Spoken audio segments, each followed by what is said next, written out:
को क्या है, मुक्का भी कसी रुकनी है, यानी पावर 3 है, उसको दो दर्जी कसी रुकनी से यानी पावर 2 वाले से क्या करना है, तकसीम करना है।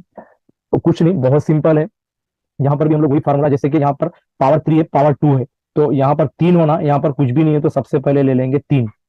3 से अगर ये इसको दिए तो 3x² आता, मगर अपने को क्यूब होना, तो आप क्या ले लेना, यहाँ पर x ले लेना। अब देखिए 3x इंटू x² बोले तो आपको हो गया है 3x की तीसरी।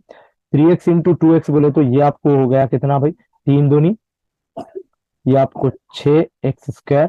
और 3x इंटू 1 बोले तो ये हो गया आपको 3x। अभी जैसे कि आपको मालूम है, हम क्या करते हैं, अलामतों को चेंज कर देते हैं, यानी ये माइनस, ये माइनस, ये माइनस। अभी ये प्लस में माइनस में हो गया कैंसल।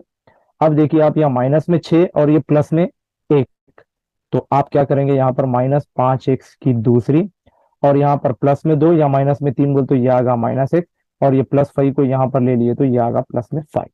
अभी आप देखो यहाँ पर माइनस लाना है, तो आप क्या करेंगे, यहाँ पर माइनस लगाएंगे। यहाँ पर सिर्फ x² है, मगर यहाँ माइनस 5 है, तो अपन क्या करेंगे, 5 ले लेंगे। अब x लेने की क्योंकि अपने को जरूरत नहीं है, क्योंकि 5 से अगर जरब दिए x² तो x² ही आता। तो अपन क्या करेंगे, -5 इंटू x², ये हो गया आपको माइनस में 5x²। -5 इंटू 2x बोले तो ये माइनस में 10x। और माइनस से -5 51 बोले तो यहाँ पर हो गया माइनस में 5। अभी क्या करेंगे अपन, यहाँ पर भी अलामतों को चेंज करेंगे। ये माइनस में है प्लस कर दो, माइनस में है प्लस कर दो, माइनस में है प्लस कर दो, यहाँ पर ये हो गया कैंसल। अब ये प्लस में 10x और ये माइनस में x बोले तो ये आगा आपको 9x।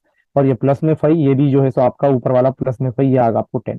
अब आप इसके बाद कुछ भी नहीं ले सकते। आप क्यों नहीं ले सकते, अगर मैं यहाँ पर ऑलरेडी एक नंबर ले लिया मैं, और क्या ले सकता हूँ, क्योंकि यहाँ स्क्वायर है, यहाँ पर स्क्वायर तो है नहीं, तो यहाँ पर क्या हो गया है छोटा, तो ये पूरा का पूरा हमारा क्या हो गया बोले तो रिमाइंडर।